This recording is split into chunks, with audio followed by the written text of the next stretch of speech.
Lo que no dice la lección. Rebelión en un universo perfecto. Lección 1. Si Dios es independiente y autosuficiente, entonces no podemos influir en Dios para que haga lo que queremos. Significaría que Dios sabe todas las cosas desde la eternidad y que no mira en el futuro para ver quién hará algo para que Él tome sus decisiones basadas en lo que ve. La independencia de Dios significa que Él no considera lo que alguien podría hacer en un lugar y tiempo determinados y luego hace su elección basándose en el conocimiento previsto. Eso violaría la no contingencia de Dios porque significaría que sus elecciones y las acciones resultantes de esas elecciones están supeditadas a las elecciones previstas de otros y esto no puede ser. Dios no es menos inmutable en sus planes y propósitos. Infinito en sabiduría, no puede haber error en su concepción. Infinito en el poder, no puede haber fracaso en su realización.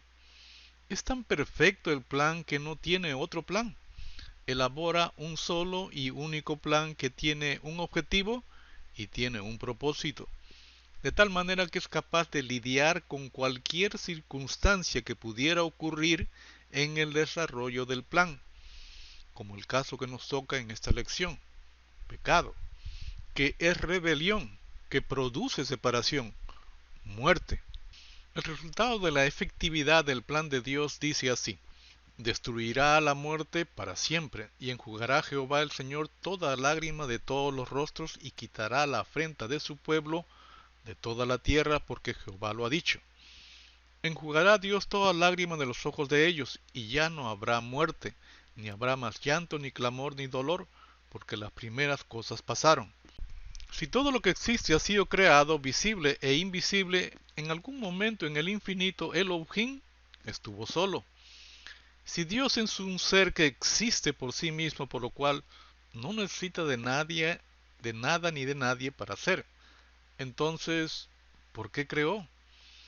Si no necesita de nada ni de nadie, ¿qué lo obligó a crear? Hay mucho sobre este grandioso e impresionante autosostenible ser que nosotros no podemos, y pueda que nunca lo sepamos, pero Él ha revelado bastante de sí mismo, para permitirnos vislumbrar algunas de la magnificencia de su naturaleza y carácter. El que no ama no conoce a Dios, porque Dios es amor. No dice que Él tiene amor, pero que Él es amor. Esta es una distinción importante cuando se trata de entender su motivación para crear. Porque si Dios es amor, entonces sus acciones naturales o sobrenaturales son o es la manifestación de la naturaleza del amor. Una de las cualidades obvias del amor es que el amor tiene que darse y compartirse. Si esto es así, entonces la naturaleza misma de Dios lo compele a dar y compartir. Su naturaleza y regencia. En esencia, el amor se cumple cuando se da y se comparte. ¿Cómo es el amor cuando no hay nada ni nadie? El amor es el mismo habiendo o no habiendo, por cuanto es su naturaleza, y Dios es el mismo ayer, hoy y siempre. ¿Cómo se manifiesta el amor cuando no hay nada ni nadie? A través de dar y compartir. Siendo que Elohim Dios estaba únicamente Él en la eternidad, que es donde vive, el infinito, que es donde Él reside, inmediatamente pensó: no existe el tiempo en la eternidad. ¿Con quién dar y compartir? Y ello se constituye en la razón para crear un plan. El plan de Dios, que es uno, establece un objetivo, el cual somos nosotros, mas no como raza humana directamente, sino como hijas e hijos. Elohim quiere familia. Por ello, desde el momento en que establece el objetivo, Elohim se constituye como padre. Vosotros sois dioses, Elohim, todos vosotros sois hijos del Altísimo. Como buen planeador, Elohim establece el costo de su plan, que es en pro del objetivo. Y con ello Elohim se constituye como hijo. sino con la preciosa sangre de Cristo como de un cordero sin mancha y sin defecto. Cristo, a quien Dios escogió antes de la creación del mundo, se ha manifestado en estos últimos tiempos en vuestro beneficio. ¿Cómo sabe un padre si sus hijos le aman? Cuando le obedecen. Y si obedecen, hay mandamientos, preceptos. Hacer tu voluntad, Dios mío, ese es mi querer, pues llevo tu ley dentro de mí. Adán es colocado en Edén. Tomó pues Jehová Dios al hombre y lo puso en el huerto de Edén para que lo labrara y lo guardase.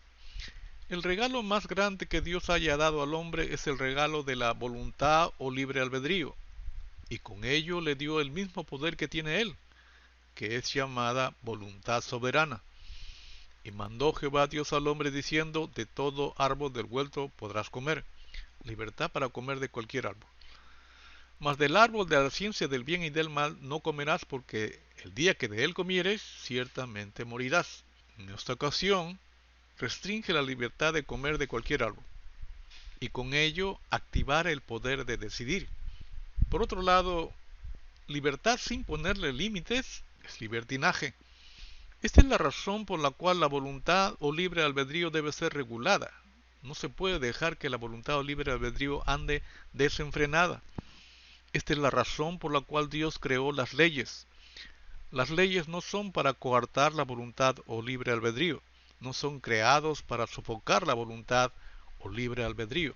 Son creados para regularla, para que el uso del libre albedrío sea hacia lo correcto. Porque el libre albedrío o voluntad no regulada nos destruirá. No solo a ti, sino a las personas a tu alrededor. ¿Cuándo el uso de nuestra voluntad o libre albedrío es correcto? Únicamente cuando se obedece. Así es que Adán hizo uso de su libre albedrío incorrectamente, desobedeciendo, y con ello se rebeló a la autoridad de Dios sobre él. Quería ser independiente, no depender de Dios, y como consecuencia, vivir separados de él. ¿Necesitamos a Cristo para no pecar? La respuesta es no. La pregunta es ¿por qué no? Esta forma de preguntar tiene que ver con el libre albedrío. Pecado una vez cometido ya nos venció. Es ahí en ese momento que necesitamos a Cristo. No su poder, sino el sacrificio en la cruz. Por ti, por mí. Por otro lado, el arrepentimiento, el cambio, el sometimiento a Dios no tienen ningún valor sin el sacrificio de Cristo en la cruz. Y solamente fue ofrecido por nosotros, por nadie más. Esa es la forma como Dios, mediante un solo y único plan, lidia con el pecado, con Satanás, con los demonios, con la muerte. Iniquidad, maldad es pecado, que no se ve, que es el que se halló en Lucifer, como son la envidia, celos, codicia, engaño, lascivia, soberbia u orgullo. En Edén, en el huerto de Dios estuviste. De toda piedra preciosa era tu vestidura, de cornerina, topacio, jaspe, crisólito, berilo y ónice, de zafiro, carbunclo, esmeralda y oro. Los primores de tus tamboriles y flautas estuvieron preparados para ti en el día de tu creación. Tú, querubín grande protector, yo te puse en el santo monte de Dios. Allí estuviste en medio de las piedras de fuego, te paseabas. Perfecto eras en todos tus caminos desde el día en que fuiste creado, hasta que se halló en ti iniquidad, maldad. A causa de la multitud de tus contrataciones fuiste lleno de iniquidad, y pecaste. Por lo que yo te eché del monte de Dios y te arrojé entre las piedras del fuego, oh querubín protector. Se enalteció tu corazón a causa de tu hermosura, corrompiste tu sabiduría a causa de tu esplendor. Yo te arrojé por tierra, delante de los reyes te pondré para que miren en ti. No solamente se rebeló a la autoridad de Dios, sino que quería ser la autoridad. Tú que decías en tu corazón, subiré al cielo, en lo alto junto a las estrellas de Dios levantaré mi trono, y en el monte del testimonio me sentaré a los lados del norte. Subiré a las alturas de las nubes, subiréis, y seré semejante al Altísimo. ¿Cómo caíste del cielo, oh lucero, hijo de la mañana? Cortado fuiste por tierra tú que debilitabas a las naciones. Mas tú derribado eres hasta el Seol a los lados del abismo. La pregunta de este día, ¿cómo las palabras de 1 Tesalonicenses 5:18 puede ayudarnos a superar cualquier sentimiento de ingratitud y autocompasión, especialmente en tiempos difíciles? Dice, dad gracias en todo. O sea, debemos ser agradecidos en todo momento por cuanto por fe ya fuimos bendecidos. Porque esta es la voluntad de Dios para con nosotros en Cristo Jesús. Es la voluntad del Padre que las bendiciones, sus promesas, fluyan sobre nosotros, debido a Cristo, Jesús Rey y Señor nuestro. Así es que, desde ahora en adelante, esta es la palabra en nuestra mente, en nuestros labios, agradecidos. Yo pues saqué fuego de en medio de ti, el cual te consumió, y te puse en ceniza sobre la tierra a los ojos de todos los que te miran. De Edén fue arrojado a la tierra hasta el Seol a los lados del abismo. Y esto es como consecuencia inmediata. Recordemos que Edén es el lugar donde Dios se manifiesta. En Edén no vive Dios. Dios vive en la eternidad. Nadie ha subido al cielo, solamente el que bajó. Todos los que te conocieron entre los pueblos se maravillarán sobre ti. Espanto serás, y para siempre dejarás de ser. Y este es el final. Así de perfecto es el plan de Dios. Dejará de ser Satanás, y con ello la muerte, el pecado, los demonios. Maldad o iniquidad es peligroso, porque los demás no lo ven. Es el tipo de pecado que se halló en Lucifer, Satanás, y puede hallarse en nosotros. Simplemente empieza con ser parcial con nuestro prójimo, que es la forma más mínima de odiar. En Satanás se originó el mal. Desde ese momento su destino es el de ser arrojado de inmediato a la tierra, en un abrir y cerrar de ojos, para luego, para siempre dejarás de ser, eliminado. La pregunta del día de hoy dice, ¿por qué es tan fácil enorgullecernos y jactarnos de nuestros cargos o logros, o de ambas cosas? Tener presente en la cruz cómo evita en que caigamos en esa trampa. La única manera es mediante el servicio.